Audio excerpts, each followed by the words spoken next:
దేహంతో పాపం చేయడం వేరు, అంతరంగంలో పాపం చేయటం వేరు. ఈ రెండింటికి శిక్ష ఉంటుంది తెలుసా మీకు? పాపాన్ని చులకనగా ఎంచకండి. దావీదును ఆ రోజు నాతాను అడిగాడు, ఈరోజు మనల్ని లేఖనం ప్రశ్నిస్తుంది.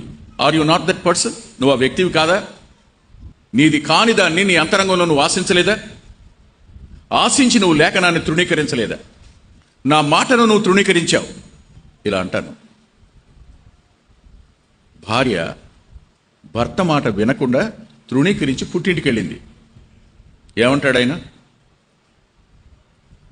సహజంగా ఏమంటాడు? వెళ్ళావుగా, అక్కడే ఉండు. నా మాట వినకుండా వెళ్ళావు కదా, అక్కడే ఉండు. మీ అమ్మాయిని తీసుకురావద్దు మీరు అంటారు కదా.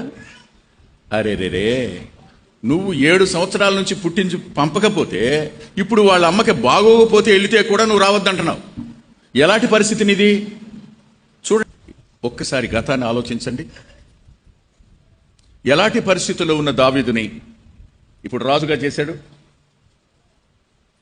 ఏ స్థితిలో నుండి కిరీటధారిగా చేశాడు?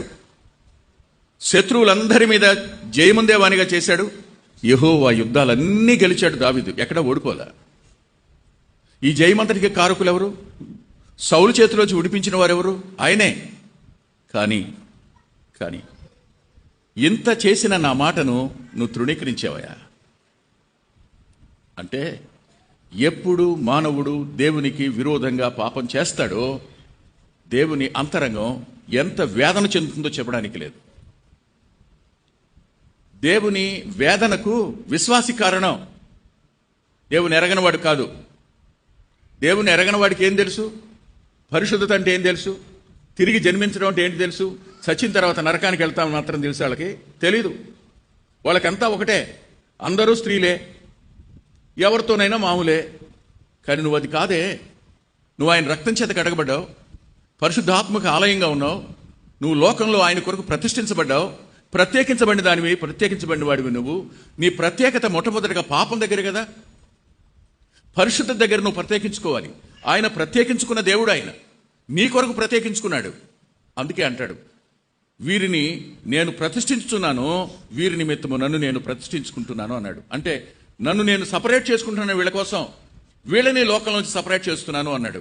సంఘం అంటే లోకంలోంచి వేరు చేయబడింది. వేరు చేయబడిన నువ్వు లోకం వలె ప్రవర్తిస్తే, లోక ఆశల వెంట ప్రయాణం చేస్తే, పతనాన్ని నువ్వు ఆలింగనం చేసుకుంటే దేవుని మాటను తృణీకరించిన వాడి అవుతావు.